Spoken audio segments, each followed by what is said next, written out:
Good morning, students. Welcome to today's lecture of physics, chapter number 4, moving charges and magnetism. And today we'll be discussing on the topic motion of a charged particle in a uniform magnetic field. Okay. So in the last class, what we have studied is what is the force experienced by a particle in a magnetic field. उसको हम देते हैं F is equal to Q V cross B, है ना. Q क्या है? Charge on the particle and the cross product of velocity vector and the magnetic field.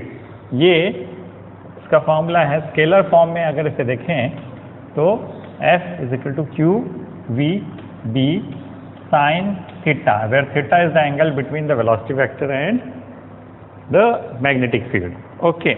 ये अगर ये फॉर्मूला हम अच्छे से एनालाइज करें तो हमको ये पता चलेगा कि भाई वो जो पार्टिकल जो मैग्नेटिक फील्ड को एंटर कर रहा है उसका मोशन किस तरीके का होगा. ओके.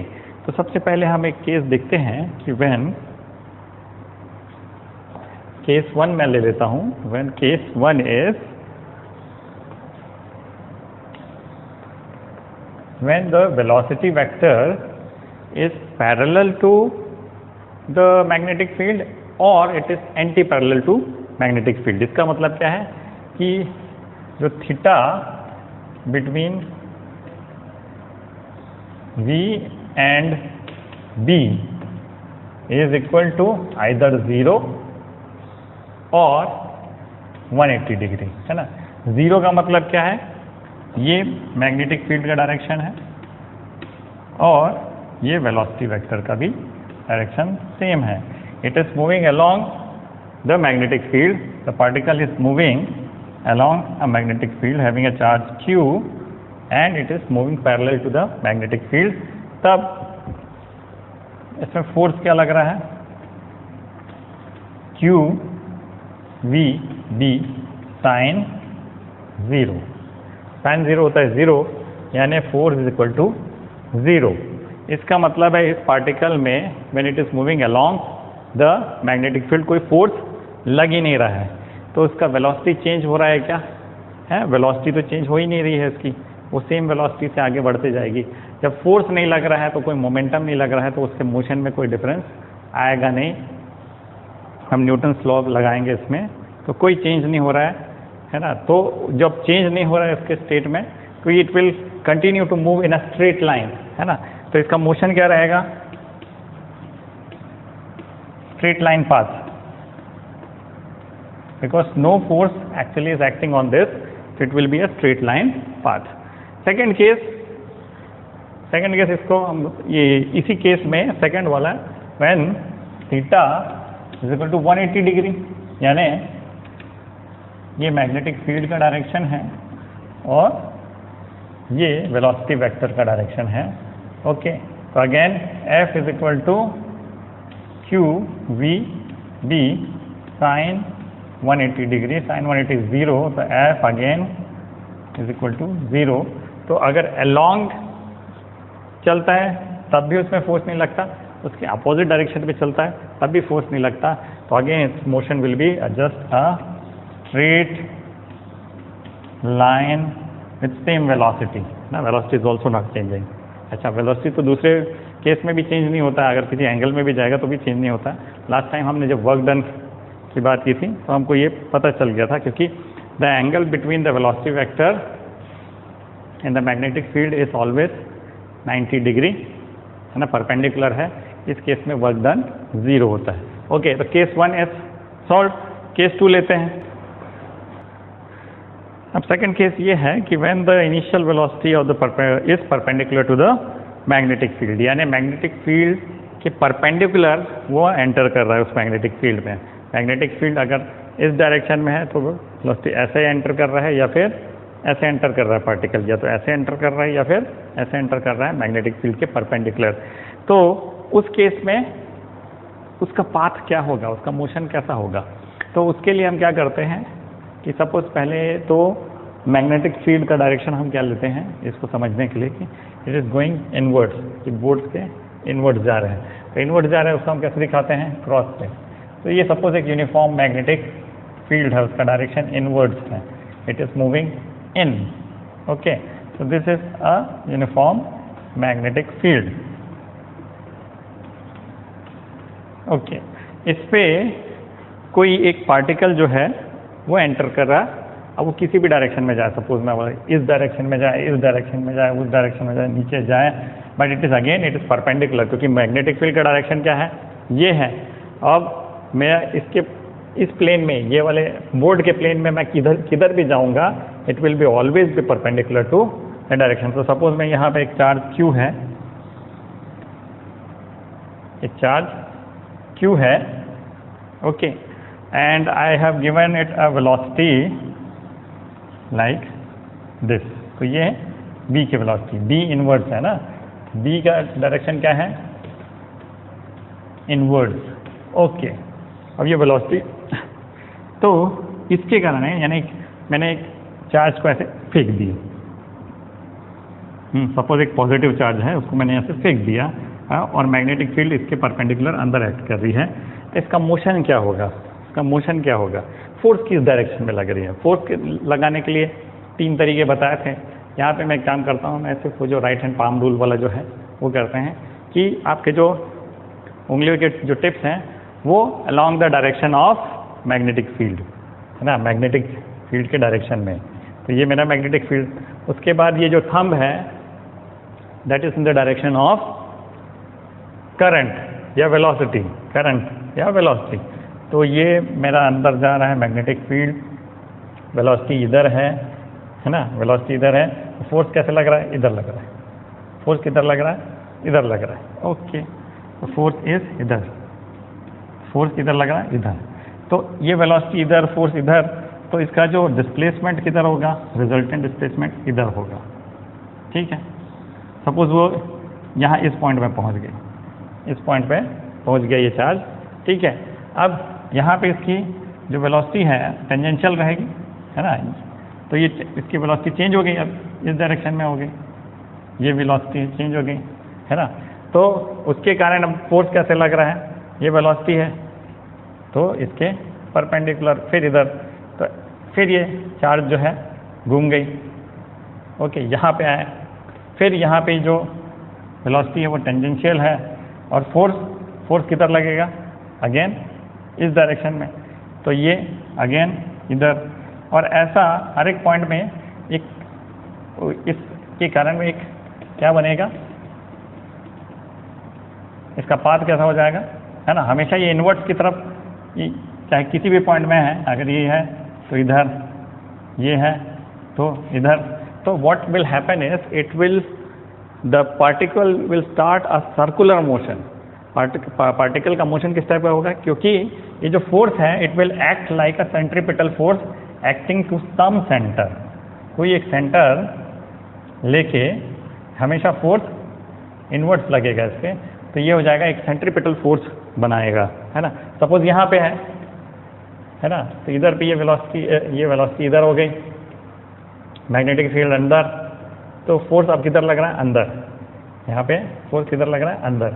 इस पॉइंट पे है वेलोसिटी ऐसे है ना, वेलोसिटी ऐसे।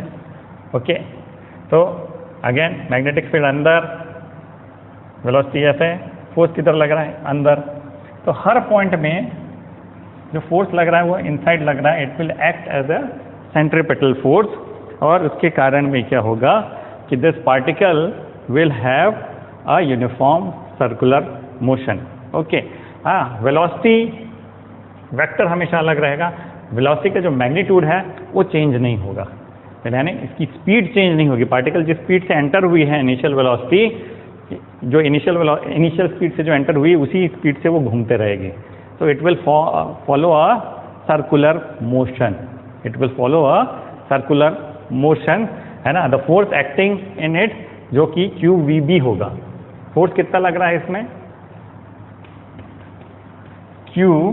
V क्रॉस B, V और B के बीच में 90 डिग्री का एंगल, तो QVB साइन 90, यानी मैक्सिमम फोर्स लग रहा है यहाँ पे QVB। ओके। और इसके कारण में एक सेंट्रीपिटल फोर्स हो जाएगा ये, है ना, it is also equal to a centripetal force. अब सेंट्रीपिटल फोर्स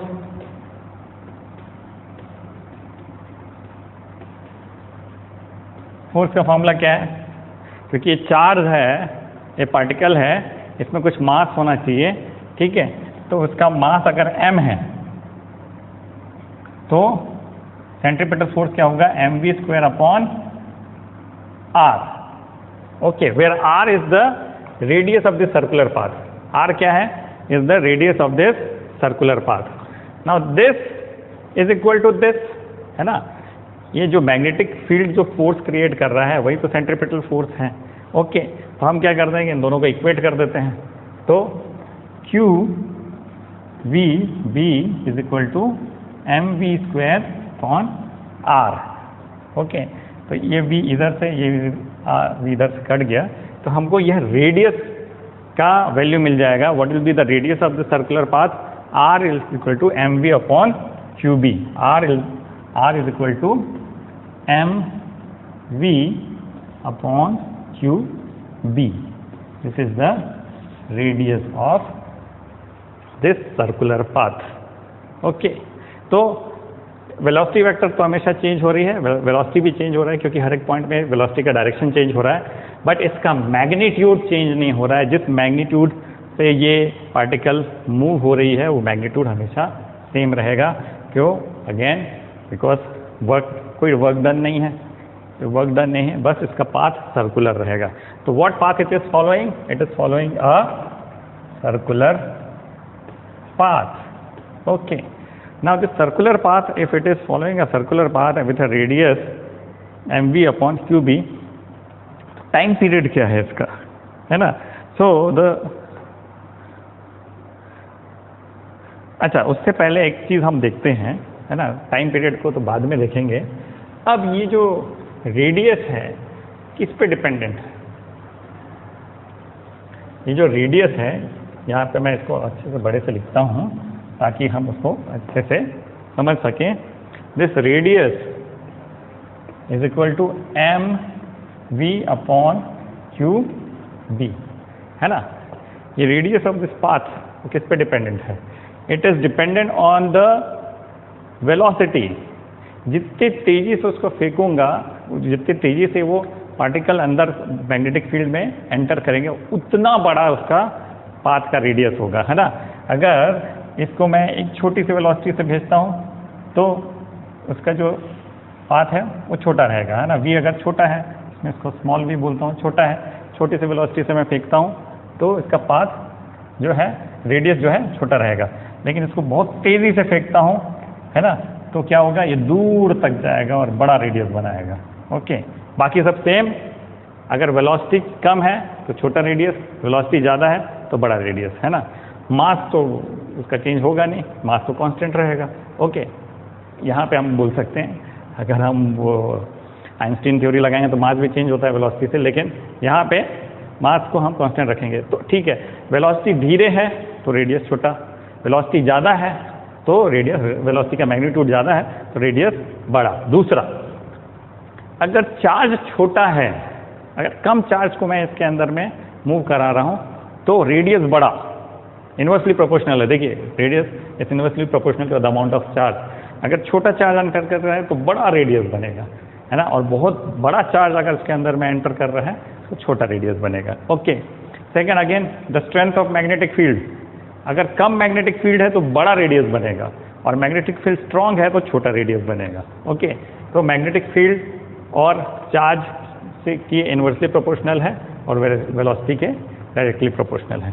प्लीज़ इसको बियर इन माइंड, ओके। तो ये तो हमारा क्लियर हो गया, ओके। नाउ इसका, क्योंकि ये मूव कर रहा है तो एक चक्कर लगाने में कितना टाइम लगेगा, उसको हम बोलेंगे टाइम पीरियड, है ना। एक कंप्लीट रिवॉल्यूशन में उसके कितना टाइम लगेगा? यहाँ से स्टार्ट किया, ये घूमा और ये वापस आया, तो कितना टाइम लगेगा, ओके। तो कितना डिस्टेंस कवर कर रहा है पहले तो, है ना, कितना डिस्टेंस कवर कर रहा है? सपोज इसकी रेडियस है r, तो total distance covered is 2πr, okay, 2πr, है ना। And it is moving with a velocity of v, तो moving with a velocity of v, तो ये उसका टाइम पीरियड हो गया। Time period is 2πr/v। अब यहाँ पे क्या करते हैं, हम r की वैल्यू रख देते हैं। r is equal to mv/qb, है ना, और यहाँ पे v तो पहले से है, तो ये क्या हो गया, ये v और v कैंसल आउट हो गया, तो ये बन गया 2πm/qb, ये टाइम पीरियड है। अब आप एक चीज़ देखेंगे, इस टाइम पीरियड में वेलोसिटी का तो रोल ही नहीं है ना, वेलोसिटी का रोल ही नहीं है, यानी it is this time period is independent of velocity, यानी धीरे से फेंको तब भी उतने टाइम पे वो गोल एक चक्कर लगाएगा, जोर से फेंको तब भी उतने टाइम पे चक्कर लगाएगा। ये क्या माजरा है, ये समझ नहीं आया, इसको समझना पड़ेगा। यानी इतने भी ये जो गोल चक्कर लगा रहा है एक बार, वो वेलोसिटी के प्रोपोर्शनल या एंटी प्रोपोर्शनल कुछ नहीं है, वेलोसिटी इस पर डिपेंड ही नहीं करता। यानी मैं अगर धीरे से फेंक दूं तो क्या होगा, उसमें छोटा सा रेडियस बनेगा, है ना, यानी छोटा सर्कल बनेगा। जोर से फेंक दूं तो बड़ा सर्कल बनेगा। लेकिन इस सर्कल को एक कंप्लीट रोटेशन करने में, चाहे वो छोटा हो या बड़ा हो, सेम टाइम लगने वाला है, टाइम चेंज नहीं होगा, है ना। टाइम पीरियड यानी it is actually proportional to the mass. अगर मास ज़्यादा है तो टाइम पीरियड ज़्यादा, मास कम है तो टाइम पीरियड कम। Again it is inversely proportional to charge and magnetic field, है ना। तो टाइम पीरियड की वैल्यू कम ज़्यादा कब होगी, कम कब होगी, टाइम पीरियड की वैल्यू कम कब होगी, अगर चार्ज ज़्यादा है या मैग्नेटिक फील्ड स्ट्रांग है तो कम टाइम पे ये एक चक्कर लग जाएगा। अगर चार्ज बड़ा चार्ज है या मैग्नेटिक फील्ड स्ट्रांग है तो कम टाइम पे उसका एक रेवोल्यूशन हो जाएगा। बट अगर चार्ज छोटा है या मैग्नेटिक फील्ड वीक है तो ज़्यादा समय लगेगा उसको वन रोटेशन करने में। तो सिर्फ देखिए ये दो फॉर्मूलाज बहुत इंपॉर्टेंट है, एक तो radius of this path and second is the time period. ये इसको आप बहुत अच्छे से करेंगे। अच्छा, फ्रीक्वेंसी क्या होगा, यानी एक सेकेंड में कितने चक्कर लगा रहे हैं। फ्रीक्वेंसी का मतलब क्या है, एक सेकेंड में कितने रोटेशन हो रहे हैं। It is 1/t। फ्रीक्वेंसी कैसे निकलेगा, यहाँ f is equal to 1/t, यानी 1/t यानी qb/2πm। तो ये फ्रीक्वेंसी का फॉर्मूला हो गया। तो radius of the path, time period of the path and frequency of the path. I hope this is clear to you. Okay. So case 2 is clear. अगर एक पार्टिकल परपेंडिकुलरली किसी magnetic field में enter करता है तो इसका path क्या होगा, सर्कुलर पाथ होगा। ओके, इसका पाथ कैसा होगा, सर्कुलर पाथ होगा। ठीक है। Now let's go to the third case. Now the third case is when the initial velocity makes any arbitrary angle with the magnetic field, है ना। arbitrary angle यानी 0 और 90 के अलावा या 0 और 180 के अलावा कोई और भी एंगल, किसी भी एंगल से वो एंटर कर रही है मैग्नेटिक फील्ड में, कोई भी आर्बिट्रेरी डायरेक्शन है। उस केस में क्या होगा, उसका मोशन किस तरीके से होगा। ओके, तो suppose I will take this is as a origin, है ना, दिस इज ओरिजिन, है ना, और एक हॉरिजॉन्टल डायरेक्शन को मैं पॉजिटिव x लेता हूँ, है ना, this is positive x। Okay, vertical को मैं लेता हूँ positive y and it has a z direction, यानी बोर्ड से अब बाहर दिस इज पॉजिटिव L से z direction. Okay okay, now हम चीज़ करते हैं, क्या एज्यूम करते हैं कि जो magnetic field it is along the horizontal direction, यानी एक्स एक्सिस के अलोंग मैग्नेटिक फील्ड है। तो मैं बोलता हूँ यहाँ पे कि this is the direction of uniform magnetic field. Okay, this is the direction of uniform magnetic field.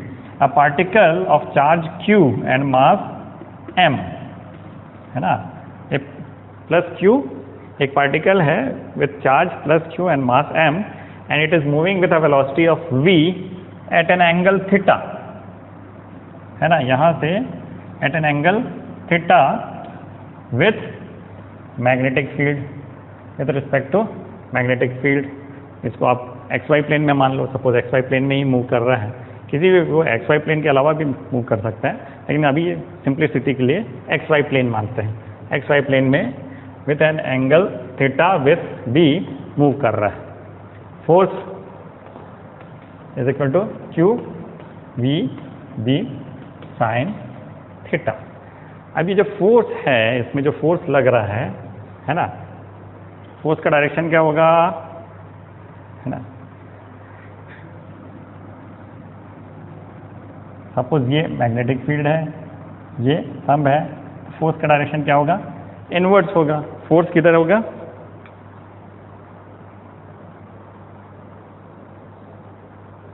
Inwards होगा। ओके, ठीक है।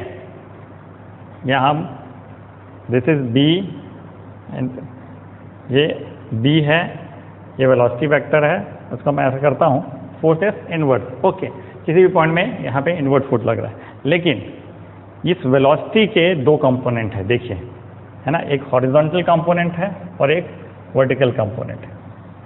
I hope I am making it clear, है ना। इस वेलोसिटी, ये जो पार्टिकल है, ये इस वेलोसिटी से एक angle theta with respect to B move कर रहा है, उसके दो कंपोनेंट बन रहे हैं, है ना। एक तो ये है हॉरिजॉन्टल, जिसको मैं लिख सकता हूँ V cos थीटा, और एक है वर्टिकल, जिसे मैं लिख सकता हूँ V sin थीटा। मैं इसको V cos थीटा को लिख देता हूँ कि दिस इज पैरेलल कंपोनेंट, है ना, this is parallel component. Okay, and ये क्या है, ये परपेंडिकुलर कंपोनेंट है, इसको मैं परपेंडिकुलर कंपोनेंट लिख देता हूँ। तो V cos theta is the parallel component and V sin theta is the perpendicular component. I hope I am making sense. Okay, इस वेलोसिटी को मैं दोनों हॉरिजॉन्टल और वर्टिकल कंपोनेंट में कर दिया रिजॉल्व। ओके, अब पहला केस, ये जो हॉरिजॉन्टल कंपोनेंट है, ये कितना एंगल बना रहा है मैग्नेटिक फील्ड से, है ना। ये जो कंपोनेंट है V cos थीटा या V पैरेलल, इससे मैग्नेटिक फील्ड के रिस्पेक्ट में कितना एंगल बन रहा है, इट इज 0। तो हमारा केस 1 ये इसमें लग गया, केस 1 लग गया। केस 1 में यानी जिस वेलोसिटी से ये हॉरिजॉन्टली मूव कर रहा है वो चेंज नहीं होगा and it will move in a straight line. तो ये पार्टिकल क्या करने की कोशिश करेगी, यहाँ पे स्ट्रेट लाइन में आगे बढ़ने की कोशिश करेगी, है ना। ये जो चार्ज है स्ट्रेट लाइन में सीधे इस डायरेक्शन में, तो ऐसे जाने की कोशिश करेगी। ओके, अगर सिर्फ हॉरिजॉन्टल कंपोनेंट को देखें तो उसका मोशन स्ट्रेट लाइन, ओके, इसका मोशन है स्ट्रेट लाइन। ओके, अब ये जो वर्टिकल कंपोनेंट है V sin थीटा। अब ये मैग्नेटिक फील्ड से कितना एंगल बना रहे हैं, it is making an angle of 90 degree. तो यहाँ पे F perpendicular it will B Q V B। Again, अगर ये परपेंडिकुलर है यानी वेलोसिटी का ये जो है कंपोनेंट, तो फोर्स का डायरेक्शन क्या होगा, फोर्स का डायरेक्शन मैं फिर वही करता हूँ। अभी यहाँ पे Fleming left hand rule, this is B, okay, and this is V। तो अंदर डायरेक्शन क्या है, अंदर, लेकिन थोड़ा अंदर जाने के बाद, है ना, फिर उसका डायरेक्शन चेंज होगा। और हमारा सेकंड जो केस था कि it will try to move in a circular motion, जो वर्टिकल कंपोनेंट है उसके कारण क्या होगा, ये सर्कुलर मोशन में करेंगे। तो ये स्ट्रेट हॉरिजॉन्टल कंपोनेंट से स्ट्रेट लाइन, वर्टिकल कंपोनेंट से एक सर्कुलर मोशन, तो यहाँ पे सर्कुलर मोशन। तो चार्ज क्या है, सर्कल बनाएगा, आगे बढ़ेगा, ऐसा तो हो नहीं सकता, चार्ज तो एक ही है, वो तो, है ना। तो इसमें दो मोशन लग रहे हैं, एक तो स्ट्रेट लाइन जाने का मोशन और दूसरा घूमने का मोशन। तो चार्ज क्या करेगा, चार्ज कैसे करेगा, चार्ज की मोशन कैसी होगी, चार्ज इट विल स्टार्ट, है ना, फोर्स उधर लगा है उधर, तो एक फोर्स उधर लगा, एक फोर्स इधर लगा, it will start moving in a helical path. कैसे मूव करने की कोशिश करेगी, एक हेलिक्स में घूमने की कोशिश करेगी, है ना, कि आगे भी जा रही है और घूम भी रही है, आगे भी जा रही है और घूम भी रही है। जैसे स्क्रू होता है हमारा, देखिए आपने स्क्रू स्क्रू का जो थ्रेड है वो क्या है, अगर उसको फॉलो करेंगे तो वो आगे भी जा रही है, इट इज़ मूविंग हॉरिजॉन्टली, और घूम भी रहे हैं। ओके, तो it will have a helical path. अब यहाँ पे पाथ क्या हो गया, हेलिकल, है ना, it forms a helix, it forms helix. Okay, तो इस हेलिकल पाथ में अब हम देखेंगे भाई इसका जो रेडियस है वो कैसे पता चलेगा, इस हेलिकल पाथ का रेडियस, है ना। अगर हेलिकल पाथ का रेडियस कैसे पता चलेगा, जो हमारा परपेंडिकुलर जो वर्टिकल कंपोनेंट है वो कितना है, यहाँ पे वर्टिकल कंपोनेंट, उसमें फोर्स जो है कितना लग रहा है, Q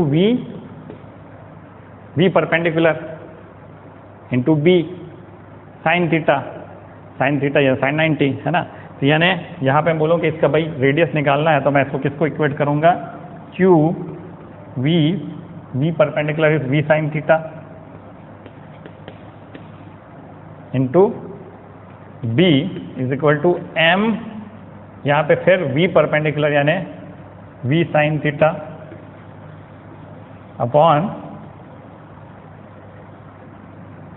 M B square upon R. तो आर एक वी साइन थीटा इधर से इधर, आर कैसे मिलेगा, R is equal to M V sine theta upon Q D, ये रेडियस है ना। इस हेलिक्स का रेडियस क्या है, M V sine theta upon Q B, this is the radius of this helix, है ना। इसका यहाँ से डिस्टेंस कितना है, R M V sine theta upon Q B. Time period निकालना है, टाइम पीरियड कैसे निकलेगा, सिमिलर तरीका, T is equal to 2 pi R upon कौन सा वेलोसिटी, 2 पाई आर अपॉन कौन सी वेलोसिटी लग रही है यहाँ पे, वी साइन थीटा, है ना। 2 pi R upon V perpendicular यानी 2 pi V sine theta, R कितना है भाई,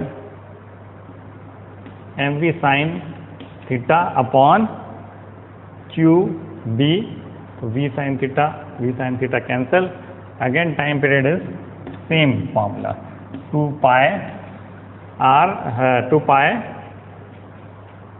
एम अपॉन क्यू डी, ठीक है। ये टाइम पीरियड, ये रेडियस। ओके, अब एक चीज़ जो है जो आपको समझना है, एक रेवोल्यूशन में ये जो पार्टिकल है कितना फॉरवर्ड मूव कर रहा है, एक कंप्लीट रेवोल्यूशन में, है ना, ये कितना फॉरवर्ड मूव कर रहा है, उसको हम बोलते हैं पिच। इसको क्या बोलते हैं, पिच। यानी ये पार्टिकल सपोज इस पॉइंट से ये घूमना स्टार्ट किया और वापस उसी पोजीशन में आता है सर्कुलर में, तो ये कितना आगे हॉरिजॉन्टली मूव किया, इसको बोलते हैं पिच। ओके, तो मैं यहाँ पे बताता हूँ पिच क्या लिखा है इन्होंने, the linear distance travelled by the charge particle in the direction of magnetic field during its period of revolution is called pitch of the helical path. Okay, यानी 1 फुल रिवोल्यूशन करने पे ये in the direction of magnetic field कितना आगे बढ़ा, इसको बोलेंगे pitch of the helical path. ये कैसे निकलेगा, पिच यहाँ पे ही बना देता हूँ,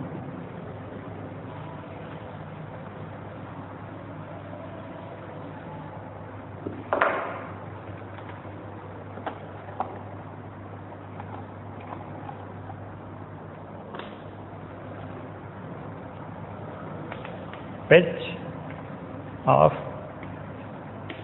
हेलिकल पाथ। ओके, इसको किससे डिनोट करते हैं, कोई डिनोशन नहीं है, तो इसको पिच यानी ये मूव किस डायरेक्शन में कर रही है, इस डायरेक्शन में, तो इधर का वेलोसिटी क्या है, वी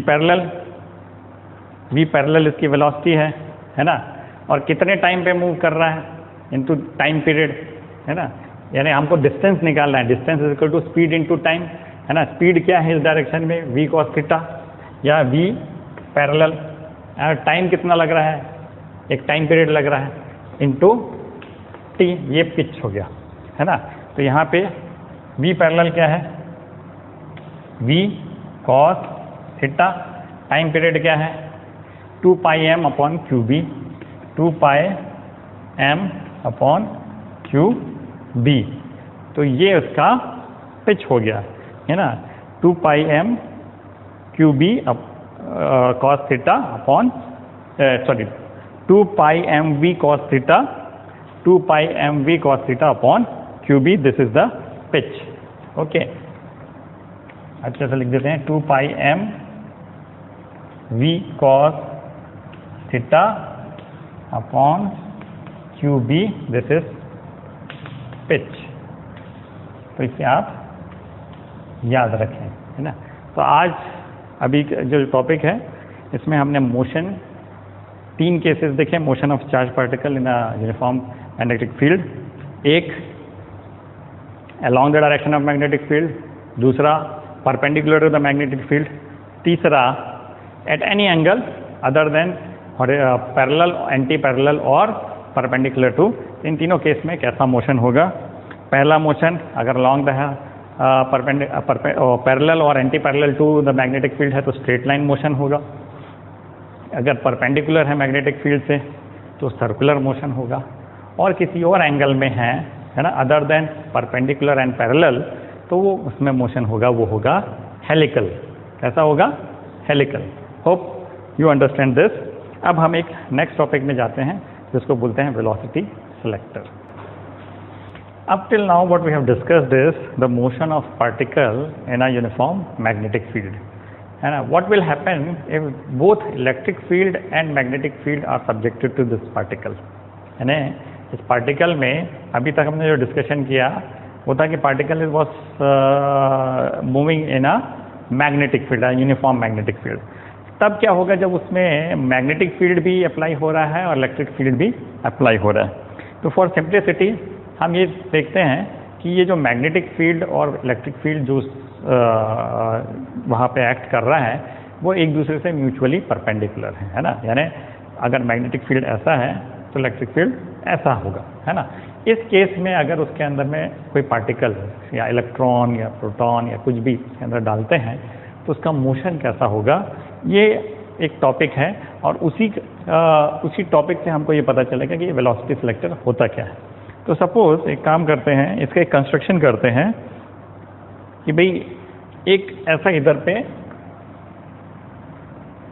स्लिट है, ठीक है, यानी स्लिट यानी एक छेद है इस में, यहाँ पे एक सपोज एक ऐसा वो है जहाँ से पार्टिकल जो है सिर्फ इधर से एंटर कर सकते हैं, इलेक्ट्रॉन्स इधर से एंटर कर सकते हैं, इधर से नहीं कर सकते।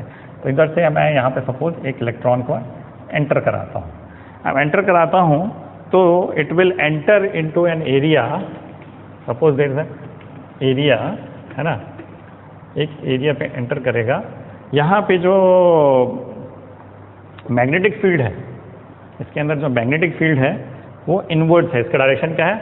Vertically inwards. ओके, तो मैग्नेटिक फील्ड कैसा है? ऐसा है, यूनिफॉर्म मैग्नेटिक फील्ड है, ठीक है।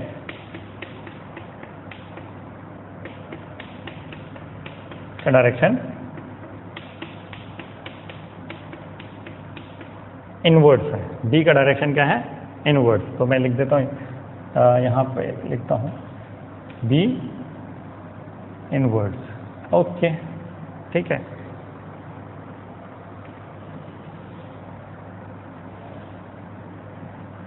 है ना। इसके बाद में इसमें मैं एक इलेक्ट्रिक फील्ड जनरेट करता हूँ। ये इलेक्ट्रिक फील्ड का पॉजिटिव प्लेट है, ये इलेक्ट्रिक फील्ड का नेगेटिव प्लेट है। तो what will be the direction of electric field? This is the direction of electric field from positive to negative, ठीक है।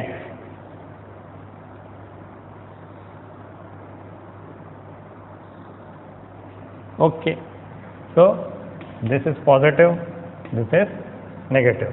ओके, तो ये इलेक्ट्रिक फील्ड है। यहाँ पे जो मैग्नेटिक फील्ड है ये perpendicular to the board inward, और इलेक्ट्रिक फील्ड जो है उसका डायरेक्शन क्या है?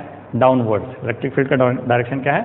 डाउनवर्ड्स। ओके, अब थोड़ा सा आपको समझने के लिए यहाँ पे जगह बनाते हैं। ओके, अब इसके अंदर में अगर एक इलेक्ट्रॉन को मैंने डाला इधर, मैं इलेक्ट्रॉन को प्रोजेक्ट किया एट हाई स्पीड, है ना। अच्छा, ये जो इलेक्ट्रॉन्स हैं वो अलग अलग स्पीड में मूव कर रहे हैं, सबकी स्पीड एक यूनिफॉर्म स्पीड नहीं है, यानी एक जैसी स्पीड नहीं है, अलग अलग स्पीड में वो मूव कर रहे हैं। तो सपोज मैं एक इलेक्ट्रॉन की बात करता हूँ, इसके अंदर में ये मूव किया, because of the magnetic field इसमें डिफ्लेक्शन होगा, and because of the electric field इसमें डिफ्लेक्शन होगा। ओके, तो अगर सबसे पहले केस देखें, मैग्नेटिक फील्ड के केस में के कारण क्या डिफ्लेक्शन होगा, ये इसका वेलोसिटी है, लेकिन ये इलेक्ट्रॉन की वेलोसिटी है ना। हम करंट की वेलोसिटी देखते हैं, ये इलेक्ट्रॉन की वेलोसिटी जो भी डायरेक्शन बताएगी उसके अपोजिट होगा मैग्नेटिक फील्ड, है ना, यानी उसमें जो फोर्स लगेगा उसके अपोजिट लगेगा। तो सपोज मैं left hand Fleming's left hand rule लेता हूँ, है ना, ये बी का डायरेक्शन है, ठीक है, ये इलेक्ट्रॉन की वेलोसिटी का डायरेक्शन है, इलेक्ट्रॉन की वेलोसिटी का डायरेक्शन है, फोर्स किधर लग रहा है? ऊपर, लेकिन ये इलेक्ट्रॉन के नहीं, मुझे पॉजिटिव चार्ज का डायरेक्शन देखना है। पॉजिटिव चार्ज का डायरेक्शन किधर है? वेलोसिटी का अपोजिट टू द इलेक्ट्रॉन। तो यहाँ पे फोर्स कैसा लग रहा है? डाउनवर्ड्स, है ना। देखिए फिर से समझिए, है ना, मैंने इलेक्ट्रॉन को अंदर डाला है, electron current flows opposite two electron, है ना, फ्लो ऑफ इलेक्ट्रॉन, फ्लो इधर हो रहा है तो करंट उसका अपोजिट डायरेक्शन में होगा। यहाँ पे मैग्नेटिक फील्ड जो है अंदर की तरफ है, ये जो है वेलोसिटी जो है इलेक्ट्रॉन का है, तो करंट का वेलोसिटी क्या होगा? इधर होगा। तो इसमें फोर्स कैसा लग रहा है? डाउनवर्ड्स। तो व्हाट विल हैपन, इसका जो मोशन है वो कैसा होगा? It will be deflected like this, it will be deflected like this, because of only because of magnetic field, only because of magnetic field वो क्या हो, उसका डिफ्लेक्शन कैसा होगा? इस डायरेक्शन में होगा। अब चलिए, only because of electric field, only because of electric field इसका डायरेक्शन डिफ्लेक्शन कैसा होगा? Again electron is a negatively charge particle, तो नेगेटिवली चार्ज पार्टिकल अगर इलेक्ट्रिक फील्ड में जाता है तो it will be attracted towards the positively charge plate, positive plate. तो अगेन इस कारण इसका जो डिफ्लेक्शन वो होगा कैसा होगा? इस डायरेक्शन में होगा, है ना। This is because of magnetic field, this is because of electric field. Okay, है ना। तो ये इलेक्ट्रॉन्स में दोहरा फोर्स लग रहा है, मैग्नेटिक फील्ड के कारण वो नीचे डाउनवर्ड्स जाने की कोशिश करेगा, इलेक्ट्रिक फील्ड के कारण वो अपवर्ड्स जाने की कोशिश करेगा। तो क्या होगा, एक ऐसा पॉइंट आएगा जहाँ बिकॉज ऑफ ये जो दोनों का इफेक्ट है मैग्नेटिक फील्ड और इलेक्ट्रिक फील्ड का, वो इस इलेक्ट्रॉन में होगा नहीं, और एक वेलोसिटी से वो सीधे इस स्लिट से बाहर आ जाएगा, है ना, इस स्लिट से बाहर आ जाएगा। ओके, चलिए अब एक काम करते हैं, ये पोजीशन कब आएगा? जब force because of electric field will be equal to force because of magnetic field. Okay, तो चलिए force because of electric field F E क्या होता है? F E that is Q into E. F E क्या होता है? Q into E, है ना, electric field, force due to electric field Q E. Okay, अब क्यू इसमें क्या है? चार्ज ऑन इलेक्ट्रॉन, तो मैं इसको लिख सकता हूं ई, ठीक। Okay, force because of magnetic field F B is equal to Q V cross B. Again velocity vector और मैग्नेटिक फील्ड का के बीच में एंगल कितना है? 90 डिग्री। तो क्या हो जाएगा ये?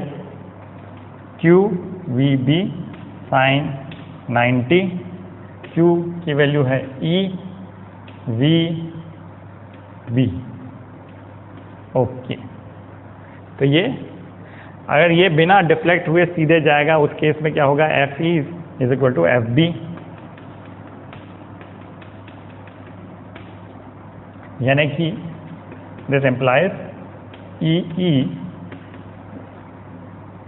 मैग्नीट्यूड लेते हैं, E is equal to E V B, E cancel, तो ये velocity v is equal to E upon B.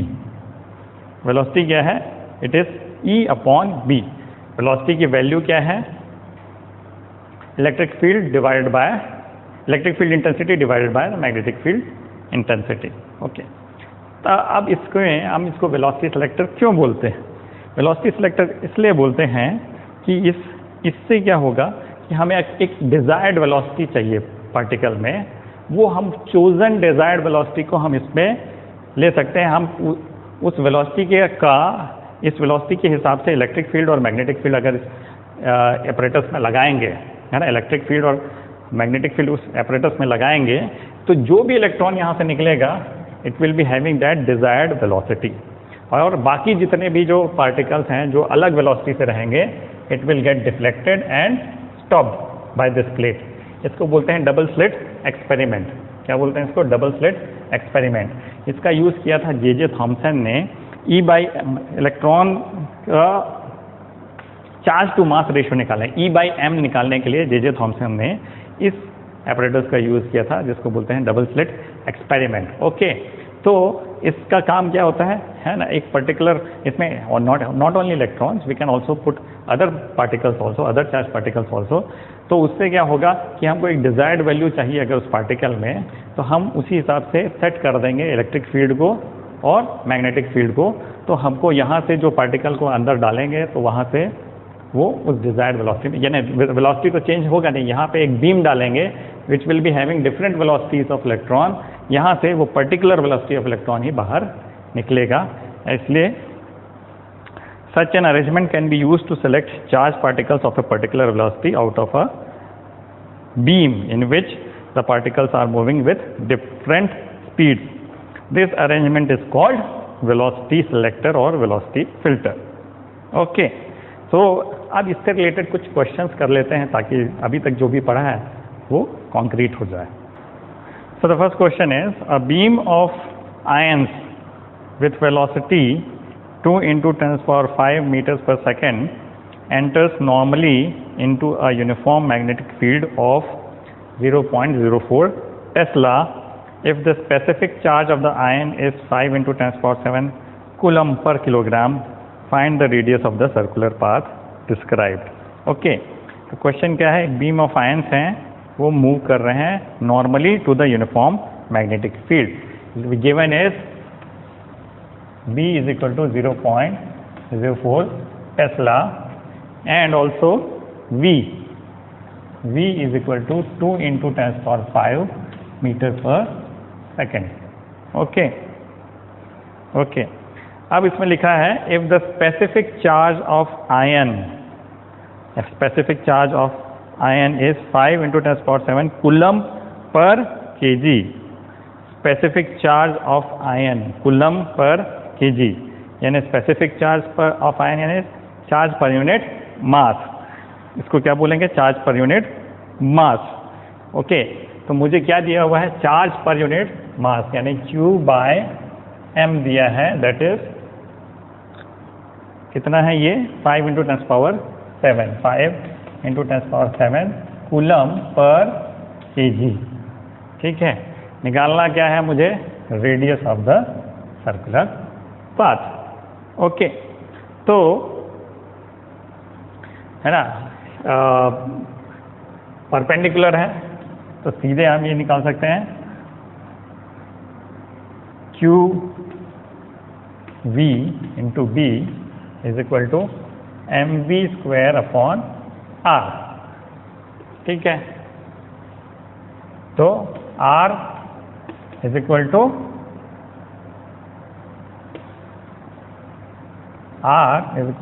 mv upon Q B. Okay, अब क्या क्या दिया हुआ उसके हिसाब से आप देखो। Q बाई एम दिया है ना, Q बाई एम, ये Q बाई एम यानी ये 1/5। ये क्या हो गया? ये स्पेसिफिक चार्ज है, तो ये क्या हो जाएगा? ये कहाँ आएगा? 5 into 10⁻⁷, ये डिनोमिनेटर में आएगा। v दिया है, यस दिया है, 2 × 10⁵ और b भी दिया है, कितना है 0.04। तो सब तो दिया है, रेडियस निकल गया इससे। रेडियस कितना आएगा 0.1 मीटर। इसको अगर आप सॉल्व करेंगे तो आएगा 0.1 मीटर। तो ये स्पेसिफिकली इस क्वेश्चन को कराने का मकसद ये है कि आपको जो डेटा दिया है उसको अच्छे से समझना चाहिए, है ना। इस पर डेटा में चार्ज और मास नहीं दिया है, सीधे स्पेसिफिक चार्ज दे दिया है। स्पेसिफिक चार्ज होता है चार्ज पर यूनिट मास, ये सीधे हम इसको डायरेक्टली अप्लाई कर दिए। Okay, hope this is clear to you. Now let's go to the next question. So the next question is, what is the radius of the path of an electron which has mass of 9 × -31 10⁻³ kg and charge of 1.6 × 10⁻19 coulomb moving at a speed of 3 × 10⁷ meters per second in a magnetic field of 6 × 10⁻⁴ Tesla perpendicular to it. Okay, so what is its frequency? Calculate its energy. तो पहले तो radius निकालना है, फिर frequency निकालनी है और उसके बाद आखिरी में इसमें निकालना है इसकी energy in kilo electron volt. Okay, तो चलिए देखते हैं। पहले तो क्या दिया हुआ है, इलेक्ट्रॉन का मास दिया हुआ है, उसमें चार्ज क्या है वो दिया हुआ है, ठीक है, वेलोसिटी भी दी हुई है और मैग्नेटिक फील्ड भी दिया हुआ है। Okay, so mass is 9 × 10⁻31 kg, 1.6 × 10⁻19 coulomb, 3 × 10⁷ meters per second, and B is 6 × 10⁻⁴ Tesla. सब चीज़ तो दिया हुआ है ना। हमको निकालना है radius. Okay, R = mv/qb। Okay, 9 × 10⁻31 × 3 × 10⁷ on 1.6 × 10⁻19 into 6 × 10⁻⁴। इसको आप सॉल्व करेंगे तो इसकी वैल्यू आ जाएगी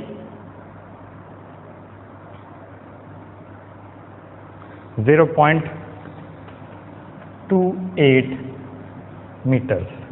इसकी वैल्यू आ गई 0.28 मीटर्स। ओके, अब सेकंड पॉइंट क्या बोलता है, ये फ्रीक्वेंसी निकालनी है, फ्रीक्वेंसी f। तो हमको मालूम है T = 2πm/qb, है ना। T क्या है, 2πm/।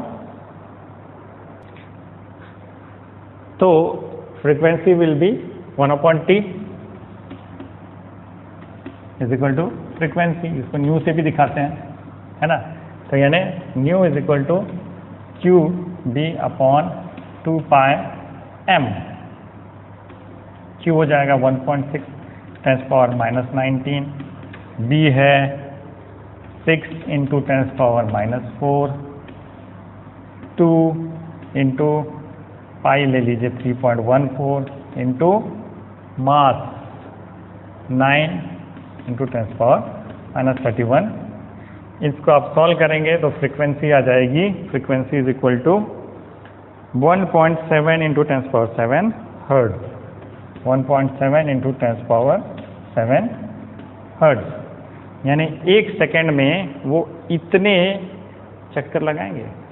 एक सेकंड में जो पार्टिकल है, कौन सा पार्टिकल है ये, इलेक्ट्रॉन, हाँ, वो इतने बार घूमेगा। Look at the value. Okay, अब थर्ड पॉइंट है, इसमें इसका एनर्जी निकालना है। Calculate the energy in kilo electron volt. Energy निकालने के लिए हम बोलेंगे कई पोटेंशियल एनर्जी तो है इसमें, पूरे kinetic energy ½ v square half 9 into 10⁻31 into v जो है 3 इंटू 10⁻7 होल स्क्वायर। इसको निकाल लीजिए आप। तो ये जो निकलेगा ये निकलेगा, इसकी वैल्यू है जूल में। ये आ जाएगा 40.5 इंटू 10⁻17 जूल। ओके, अब इसको अगर मैं इलेक्ट्रॉन वोल्ट में चेंज करना है तो मैं क्या करूँगा, इसको डिवाइड कर दूंगा चार्ज ऑफ 1 इलेक्ट्रॉन से, है ना। इसको एक चार्ज ऑफ 1 इलेक्ट्रॉन से डिवाइड कर दूंगा तो मुझे इलेक्ट्रॉन वोल्ट में वैल्यू आ जाएगी, है ना। तो अगर दिस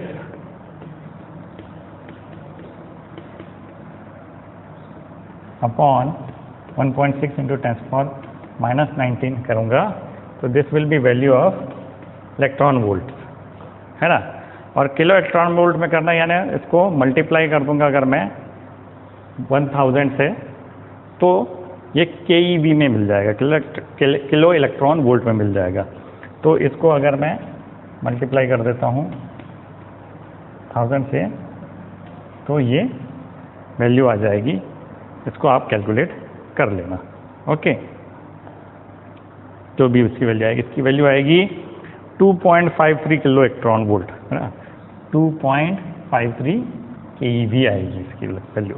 ओके, तो ये आप कैलकुलेशन पार्ट आप सब कर सकते हो, आप इतने इंटेलिजेंट तो हो। Okay, so let's go to the next question.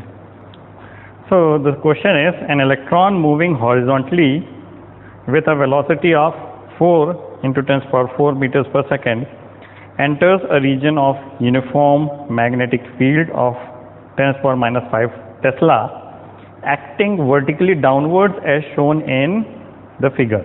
Okay, draw its trajectory and find out the time it takes to come out of the region of magnetic field. Okay, तो इसमें क्या बोला गया है, एक इलेक्ट्रॉन है which is moving horizontally. There is an electron which is moving horizontally. Okay, इसमें charge क्या है, माइनस चार्ज है। Okay, it is moving horizontally, है ना, और it is entering a magnetic field. उस मैग्नेटिक फील्ड का डायरेक्शन क्या है, इट इज डाउनवर्ड्स। तो डाउनवर्ड्स की जगह पे हम यहाँ पे इसको क्या करेंगे, इट इज इनवर्ड्स, है ना। ये हॉरिजॉन्टली मूव कर रहा है और मैग्नेटिक फील्ड डाउनवर्ड्स है, हम ऊपर से देख रहे हैं।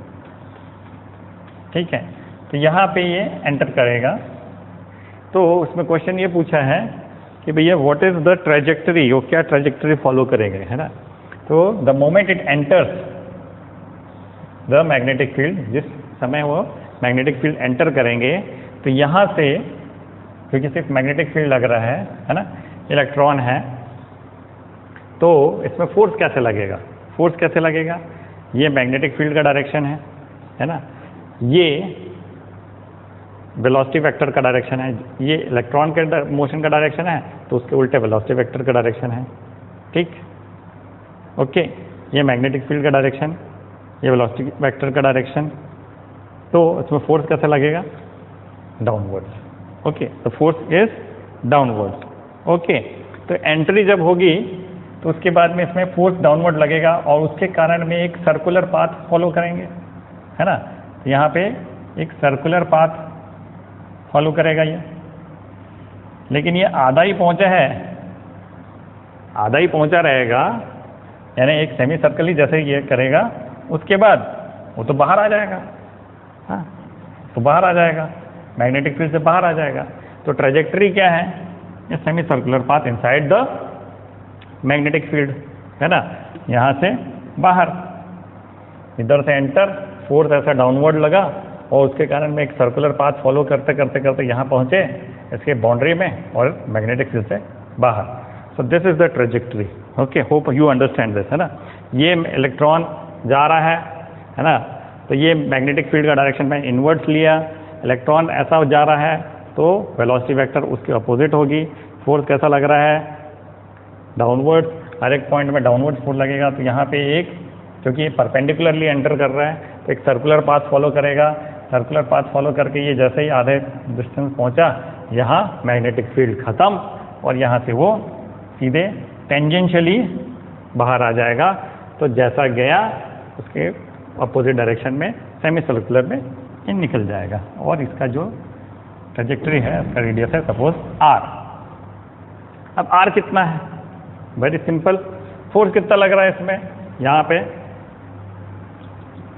है ना, फोर्स लग रहा है इसमें QVB sin 90, यानी QVB यानी E इंटू EVB लग रहा है इसमें फोर्स, ठीक है। और but is equal to mv square upon r, mv square upon r, r मिल गया mv अपॉन EB। r कैसे मिलेगा? mv upon EB। अब मास ऑफ इलेक्ट्रॉन इसमें दिया नहीं है, हम सीधे निकला लेंगे। Mass of electron 9.1 into 10⁻³ kg है ना, 9.1 इंटू 10⁻³ kg। वेलोसिटी तो दिया होगा, यस, 4 इंटू 10⁻⁴,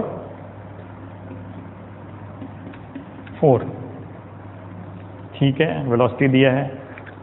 क्या हो गया? mv हो गया। अब नीचे charge 1.6 into 10⁻⁹ into magnetic field कितना है भाई? 10⁻⁵। तो ये बन गया आपको रेडियस, है ना। इसको कैलकुलेट करेंगे तो इसकी रेडियस आ जाएगी 22.75 × 10⁻³ मीटर। 22.75 इंटू 10⁻³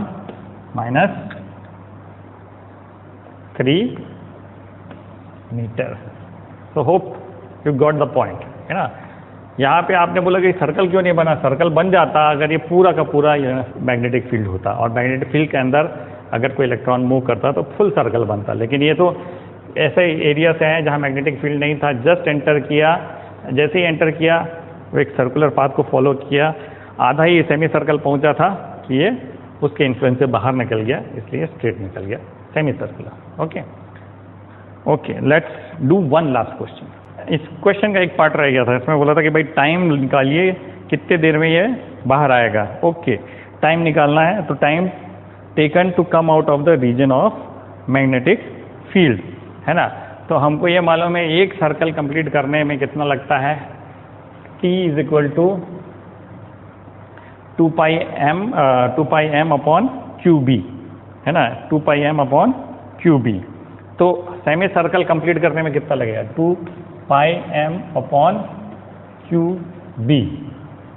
ये फुल सर्कल कंप्लीट करने में, तो सेमी सर्कल कंप्लीट करने में कितना लगेगा? T/2 यानी πm अपॉन QB, है ना। अब πm अपॉन QB आप लगा लीजिए, इसमें सारे वैल्यू डाल दीजिए।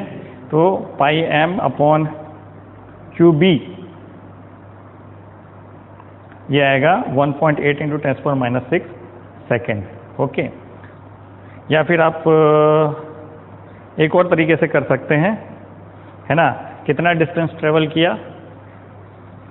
ये डिस्टेंस कितना ट्रेवल किया? πr, है ना, 2πr नहीं, πr।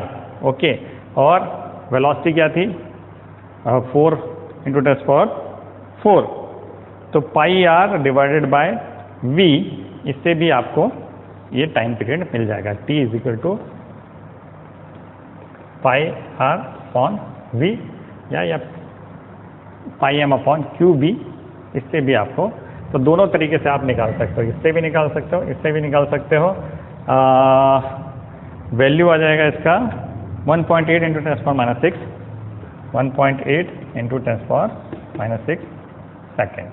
Okay, so let's go to one last. So there's one last question.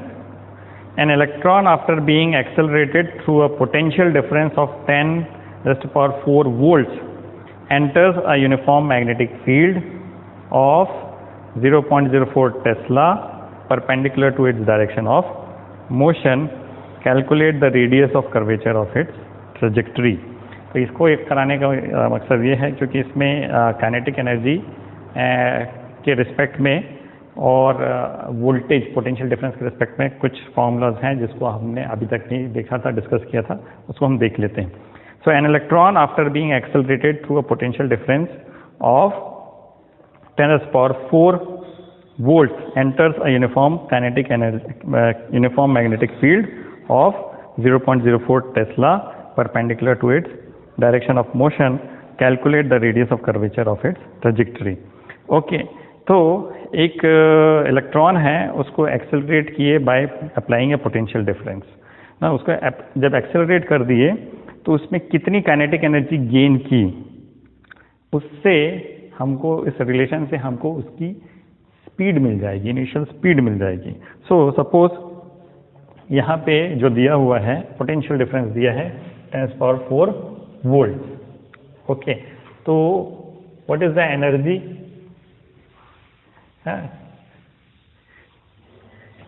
It will be given by EV। Next जैसे देखिए, charge on electron into a potential difference, charge in electron into a potential difference is equal to, ये this is the energy कितना, 12 mv²। Okay, है ना, this is potential difference है ना, and this is speed, इसलिए v बड़ा लगा है ना। तो हमको इसमें क्या क्या दिया हुआ है ना, चार्ज E मालूम है हमको 1.6 × 10⁻⁻19 कूलम, v दिया है 10⁴ वोल्ट। यस, मास सबको मालूम है 9.1 × 10⁻31 kg, मास है 9.1 × 10⁻31 kg। ओके, तो मैं क्या निकाल सकता हूँ, इससे वेलोसिटी निकाल सकता हूँ, कैसे, है ना, 2ev = mv²। तो v² = 2ev/m।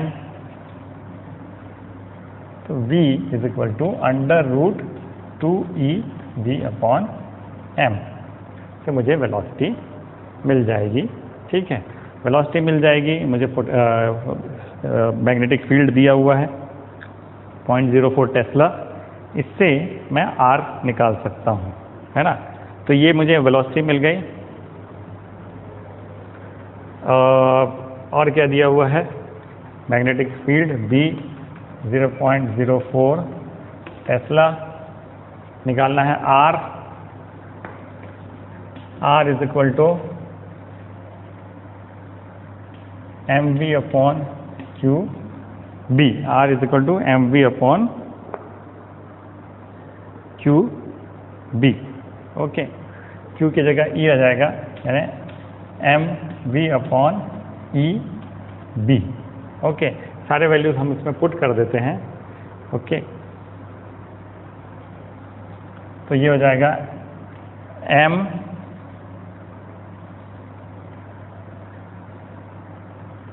v की वैल्यू है √2ev/m/E और B।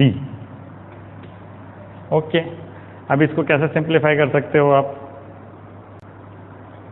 अगर इसको मैं अंदर ले जाऊं और स्क्वायर कर दूं तो कुछ बात बन सकती है।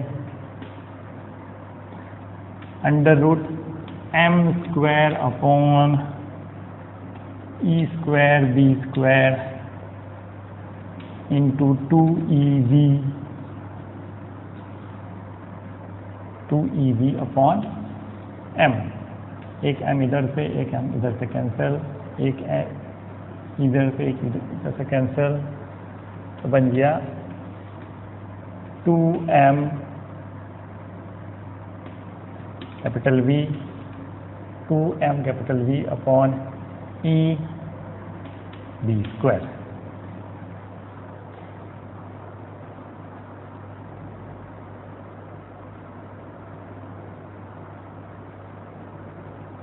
ओके, अब इसमें आप वैल्यूज पुट कर दीजिए।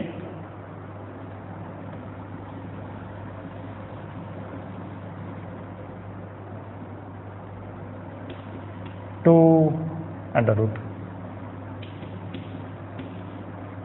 2 into 9.1 10 power minus 31 into 10 power 4 on 1.6 into 10 power minus 19 into b को मैं लिख सकता हूँ 4 into 10 power minus 2 टेस्ला। तो यहाँ पे हो जाएगा b स्क्वायर यानी 16 into 10 power minus 4। ओके, तो ये सब कैंसिल और आप इसका वैल्यू निकाल लेंगे। इसकी वैल्यू कैलकुलेशन के बाद आ रही है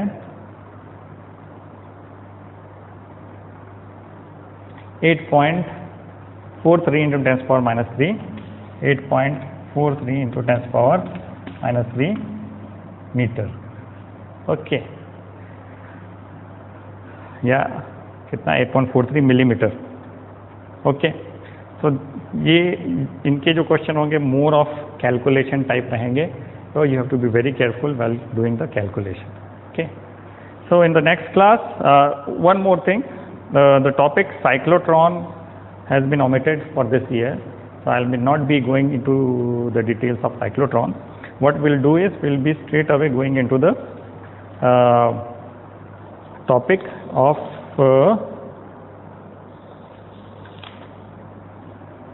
force on a current carrying conductor in a magnetic field. Okay, next class में हम इसको करेंगे। Thank you.